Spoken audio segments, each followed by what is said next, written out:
Hello, my name is Quan, and welcome to Horror by Quan, where I tell unique stories that I've written and put them in audio like storytelling format. If you like this style of storytelling, if you like any of my stories, please show some love by liking, sharing, subscribing to this content. I'm making it my mission that for each and every story that I make, I get better and better each and every time you listen. With that being said, the story is about to begin. I hope you enjoy. Tell me what you think. This is a story about being a bad guy at the wrong place and the wrong time. We are in a bar, a busy bar. Music's playing loud, people having a good time, or also some people having a bad time. We see a man, slim-built and handsome, spitting game on a dark-haired chick. This is fun, but I have to let you know I'm not looking for anything serious, the chick says. Man takes a sip from his drink. That's fine. I'm just playing the field if you catch my drift. Chick responds, "You're that type. You're dangerous." Man leans in on the table with a smile on his face. I can be. Or I can be fun. Think of me as a roller coaster. Want a ride? The man gives a sexy stare to the woman, reading her body language. She is very much into him, but needs a push. Something to seal the deal. He then pulls out a coin. We will leave it by chance. If heads, you come with me, if you're cool with that. And I set you up with the ride of your life. If tails, I give you my number and I leave. She now leans in on the table. Sure, she tries to respond in a cool and nonchalant way. He tosses the coin up. The ringing bounces between both of them, and then he catches it. He looks at it and sees that it's tails. He smacks his lips and extends the hand so she can see. May I have your phone so I can enter my number? She hands him her phone. He enters the number and puts in his name, Simon. He then gives it back. Well, it has been really fun, but I gotta go. Nice time with you, Beverly. Nice meeting you.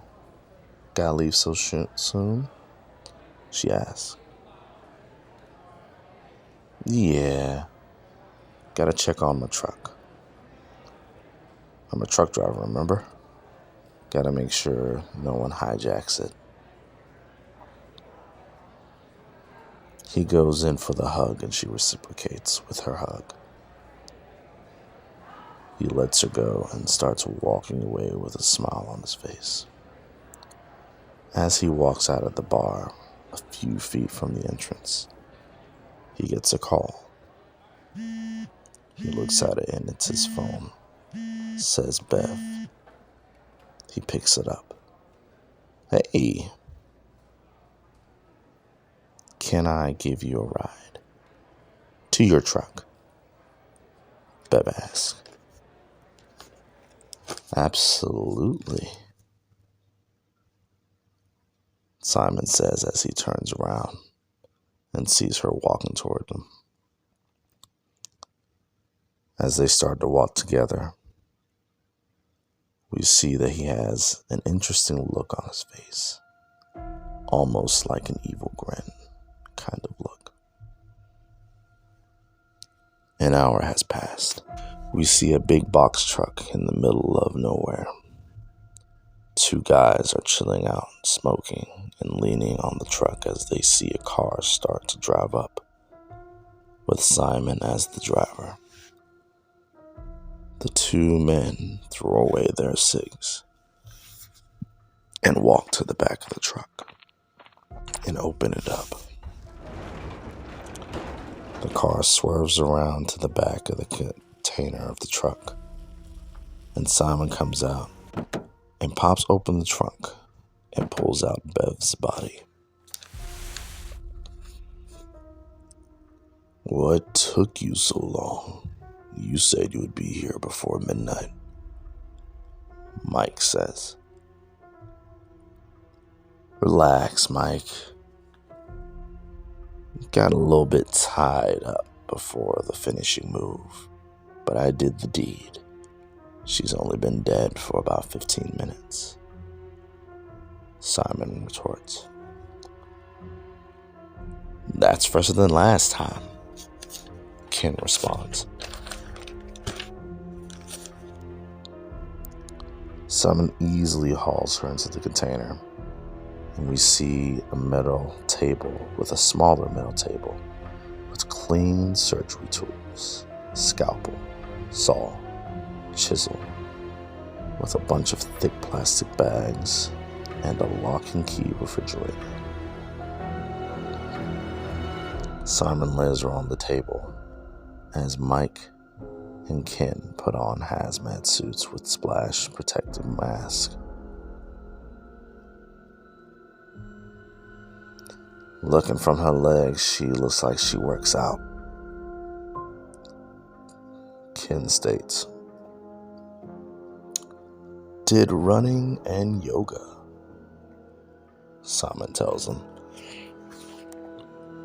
"Running and yoga. So I expect a good heart and lungs at least. About 20,000 on the market." Mike says. Good. I'll go burn the car while y'all do this," Simon says. Simon starts to rush to the car as Ken pulls out a hard plastic shower curtain around the table as Mike starts to rev up a mini chainsaw. It's 7 in the morning as the sun is starting to rise, and the big box truck is driving down the highway. "Any news on the car or girl?" Simon asks. "Nope, in the green." "Threw away the phone?" Ken asks. "Soon as I did the deed," Simon answers. "Good," Ken answers back. "When you get to a small town, you can rest up while we get breakfast," Mike says. "Cool," Simon replies. They keep driving as the landscape changes from a few trees, then flat land, to a forest, endless trees on both sides of the road. An hour has passed as they stop in a decent-sized town surrounded by woods and mountains. We now see the truck parked and Simon sleeping in the back as Mike and Ken are eating in a diner. We see they're both done with multiple plates, and Mike is on his phone messaging. "How does it look?" Ken asks. We already got one buyer a day's drive from here, and another one in New York, Mike tells him. Great. Staying up north a little while longer, Ken sarcastically says. After this, we can fire sell the rest of the organs, cash out, and live the rest of our lives rich, Mike says. If that's the case, we should go for one more patch near here, Ken says with a little smile. Wait, no. Remember the rules, Mike says. Come on. We've been doing this for a year and a half. We had one close call 5 months ago. We've been constantly moving from hotel, motel, and truck rest stops. Let's end this with a bang. One more patch. Ken tries to convince Mike. Mike takes a deep breath and thinks about it. Ken has this look of eagerness. All right, last one. We have to choose a good one. Ken smiles and nods his head in agreement. It's the afternoon as the trio are sitting on a bench in the downtown area looking at the people. Green shirt, brown hair. Mike makes a mention to Simon. Simon glances near that direction and scans the woman almost instantly. Good choice, except the small ring on her finger. Simon replies. No go. Line of food truck. Any takers? Ken says. Simon and Mike scan the line. Nope. Mixture of out of shape, couples, and teenagers, Mike says. Let's get moving. The trio start to move around the downtown area.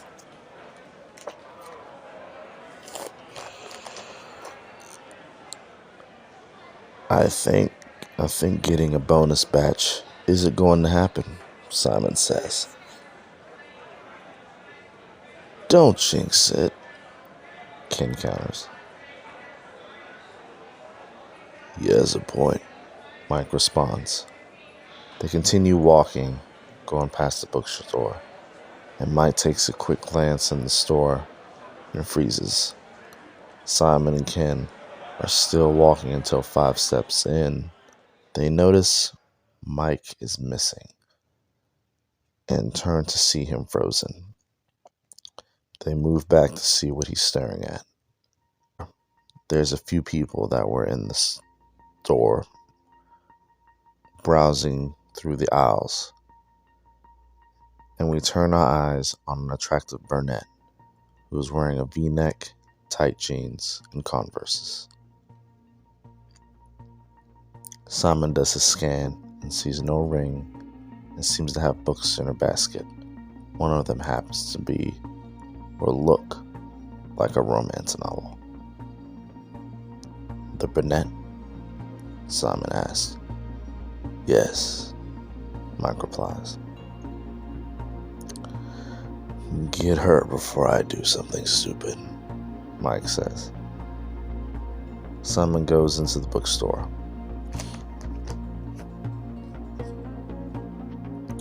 As Simon starts walking,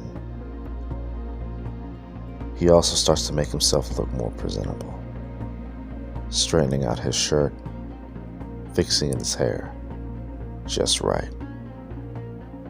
He even puts in a quick tic-tac. He sees her down one of the aisles, about to put a book back. He starts to slowly walk to her. But this time he feels a little bit off,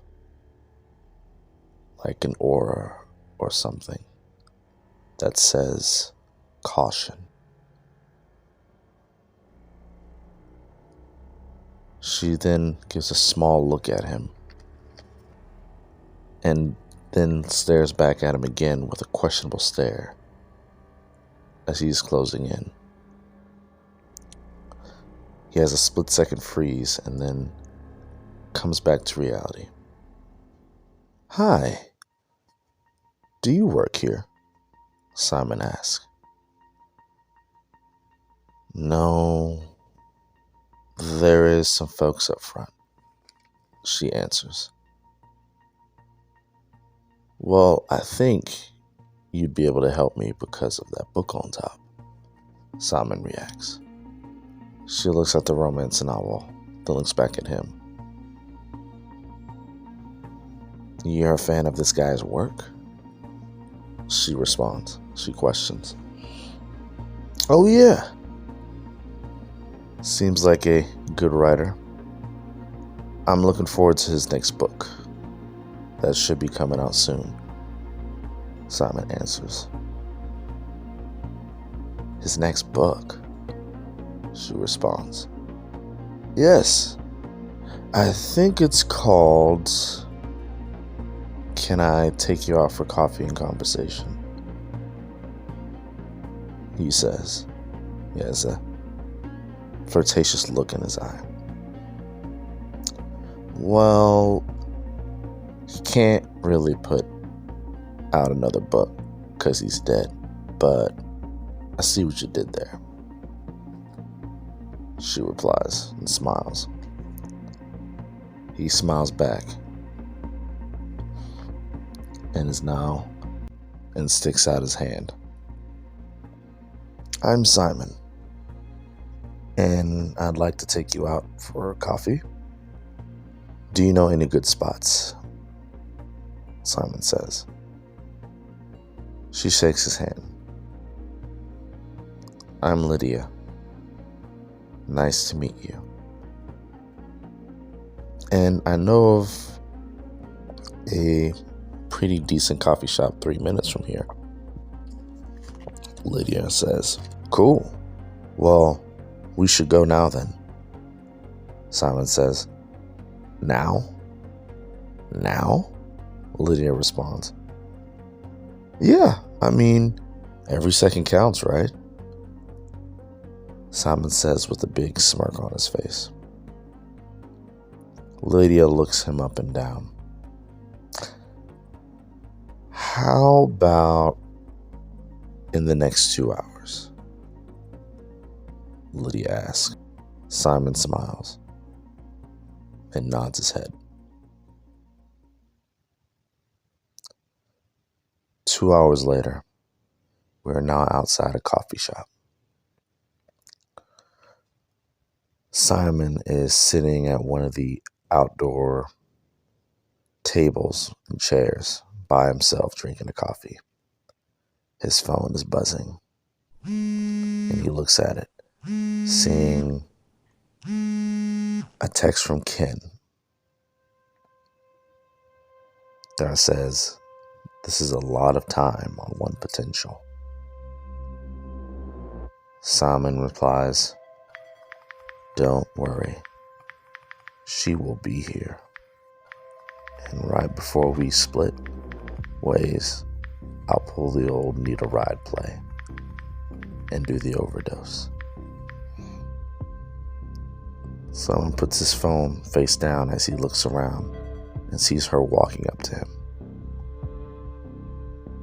"You came," he replies. "Yeah, Figured at least a conversation before I have to go for work might help me out. I'm going to get something, okay? She says. Gotcha. I'll be here, he replies. She walks in and goes to the counter as Simon's phone buzzes again, and he checks it. It says, overdose. The organs will be tainted. We will have to clean out her body before cutting. $, extra work time. Simon replies, an extra hour won't hurt. This is the last one, remember? Simon leans back to look at the sky as he sees it's full of clouds. Seems like sunset will be happening soon, with its orange-like hue starting to dye the clouds. Lydia sits down with a colorful drink. Simon examines it a little bit. Not into coffee? Oh, I am, Lydia responds, but I don't need it now. Got loads of energy. She adds on.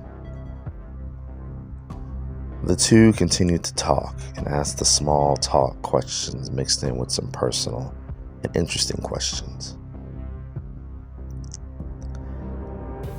An hour has passed, and the sun is almost down from this cloudy sky. We see the last sliver of the sun is being seen as the two stand up and hug.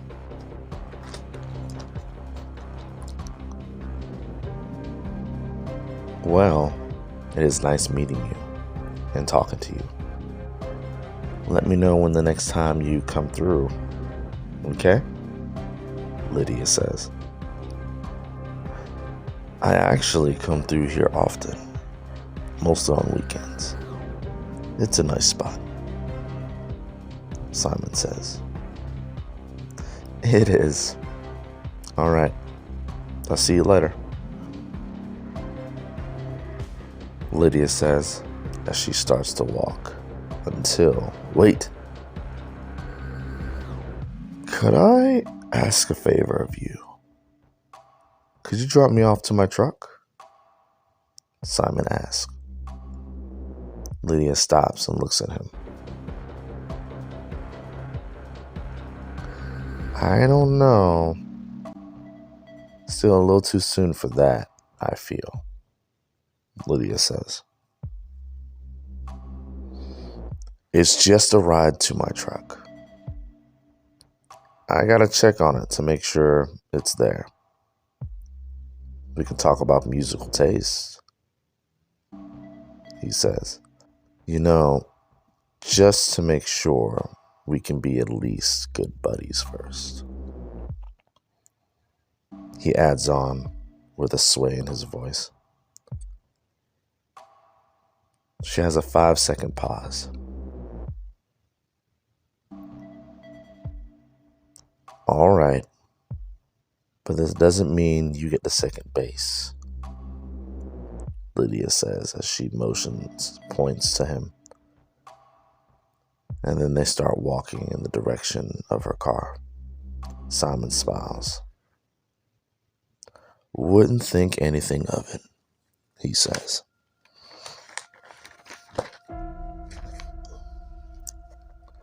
"15 minutes pass as we see a Range Rover pull up to the box truck in the middle of a forest.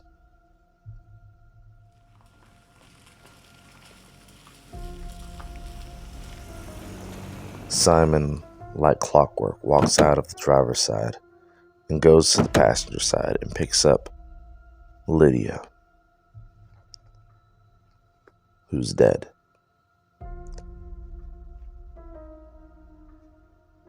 Still very cloudy on this night, but we see a break in the evening sky showing stars. Ken emerges from the truck. She's dead? He asked. Yes, I used enough chloroform to kill an elephant. Open it up, Simon says. Mike gets out, goes to the back, and opens the back of the truck. Simon hoists the body up as Mike is turning on the lights and starts setting things up. Ken lights a cigarette. Let me know when you're ready in there, Mike, Ken says. Simon lays the body down on the table. Will do, Mike says as he starts setting up the music from his phone, connecting to a big Bluetooth speaker, and starts playing some rock music. Music, huh? Simon says. Yeah, I figured why not? Mike responds. Simon walks to the car as Mike starts to finish setting things up. As Simon loads the car with bleach and drives off, Ken is still smoking, looking at his phone, until a light hits his hand. Ken looks up to see the clear sky reveal a full moon shining through the trees, adding light to some areas and more darkness to others. Ken hits the side of the truck with his hand. Mike, check out this full moon, Ken shouts. There is no response, besides the loud music playing. Ken finishes his cig and flicks it in the distance. He starts walking to the back of the truck and sees the lights are flickering. Mike, Ken shouts as he keeps walking and then gets a view of the back of the truck and sees Mike being held up by the neck by some wolf-like creature with brown fur and wearing ripped jeans and t-shirt that's barely hanging on. Its mouth almost perfectly around Mike's neck as Mike chokes, not only from the bite, but from the blood coming out. Ken, terrified, tries to walk back slowly until he steps on a rock. The wolf's eyes turns to Ken, and then in one motion, it rips out Mike's neck while turning its head to stare directly at Ken. Those lichen orange glowing eyes are staring at its next prey as Mike's body slides down the truck, and then as blood leaks from the body and the head in her mouth.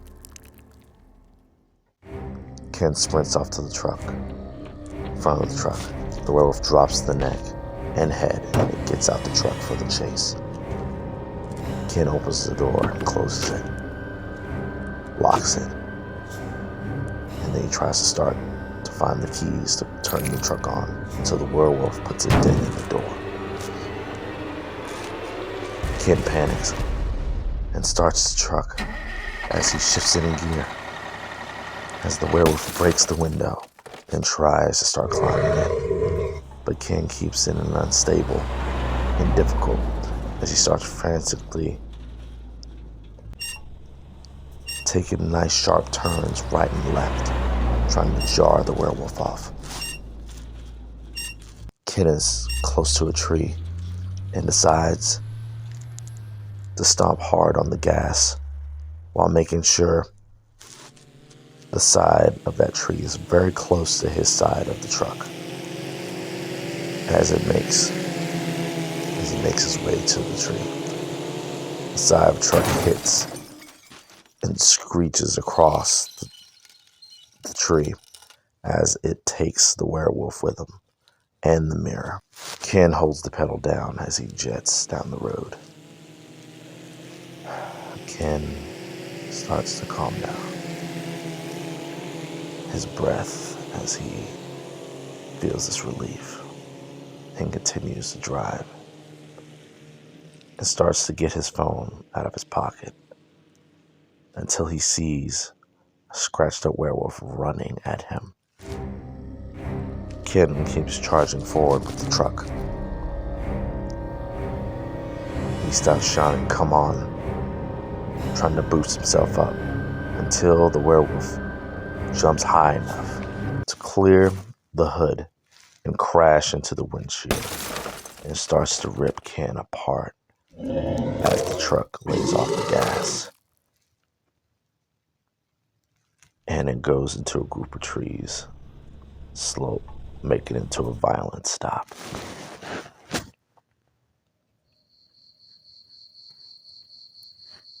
"5 minutes away, we see Simon drenching and spraying bleach everywhere inside the car. He gets done and starts to walk back, and he looks around. He doesn't see anything except the moonlight shining through the trees. But all of a sudden, the lights start to vanish as Simon looks up and sees there is a long cloud in the sky that is blocking the moon.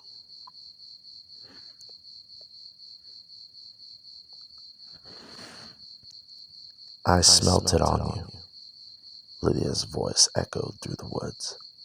Simon looks straight ahead, startled to hear her voice, and starts to look around until he sees bright orange eyes coming from a shadow of a woman. He gets out his phone and turns on the flashlight to reveal Lydia in ripped clothing barely hanging on, with blood all around her mouth, dripping, coming down from her neck and from her shoulders. "You're alive? Impossible," Simon says. "Yes, I'm alive, but not impossible. I'm a werewolf, and my body is different. Poison doesn't kill me, but it makes me sleepy.